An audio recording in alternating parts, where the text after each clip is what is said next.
Dabar nieko nesakyk, aš kalbėsiu. Tai man reiks paklausti, ar pats šitą situaciją paaiškinsit. Nu ką čia aiškint? Gi patys matot. Ir ką mes čia matom? Čia jūs matot mano pusbrolį. Jokingas bairis toks buvo. Vieną kartą rašydamas jam SMS-kę. Netyčia žodėje pusbrolis, vietoj U parašiau I. Tai labai jokingas žodis gavosi. Aha, jau supratau. Blogiausia ir yra, kad šitas realiai toksai ir yra su I vietoj U. Tai gal galima daugiau sužinoti apie jūsų pusbrolį? Tai aišku, kad galima. Nu, bet tai nėra prasmės. Jis gyvena kaime ir nei jo iš kaimo neišvarysi, nei kaimo iš jo neišvarysi. Gėda visiškai, aš pasakysiu, jau 5 metus aš bandau kalbėti, kad emigruotų iš čia von kur nors. Bet tai nepavyksta, nes matai, myli jisai tą lietuvišką dirvožėmį. Žinai, apie tokius dar vaikystėje dainuoja tą baisi dainą. Nu žinai, bus Lietuvos, bus Lietuvos, bus Lietuvos, artojėlis. Nesąmonė. Nesididžiuojat giminaičių, kaip suprantu.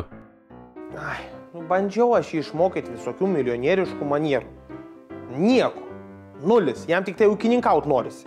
Nupirkau jam BMW, o vis tiek iš kombaino neišlipa. Nu tiksliau išlipa kartais. Nu ir tada prasideda jau visos bėdos. Matai, žmonės mane painioja su juo. Tai aš suprantu, jeigu painiotų su kokiu, Baskovu arba bent jau Van Damu kokiu nors, Galiausiai aš jam naują pavardę nupirkau. Dabar siūlau naują traktorių už tai, kad jisai sutiktų plastinę operaciją pasidaryti. Žodžiu, pasiverstų moterim. Tada jam būtų vienintelis šansas pamatyti nuogą moterį. Veidrodyje.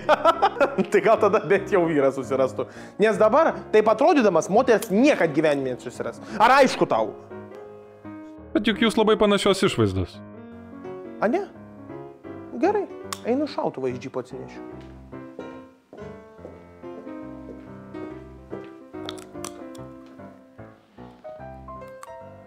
Sunku su tokiu pusbroliu?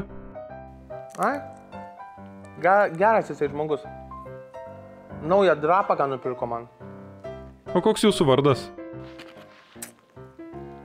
Paulius. Paulius, Saulius. Kaip Biblijoje. Ir Saulius tapo Pauliumi. Nežinau, neskaičiau. O jis tikrai nuėjo šautuvą atsinešti? Jo. Nebijot? Nu, ko man bijot? Mano kraujo grupė tokia pati kaip Saulius. Ir organai vienodo dydžio. Dausime vidaus organai ten. Inkstai, kepenys. O man tai jis tikrai nieko blogo nepadarys. Juk ne mano žodžiai jį suerzino. O tai kam tas šautuvas? Ai, supratau. Gerai, viso gero, aš kamerą vėliau pasiimsiu, viso gero.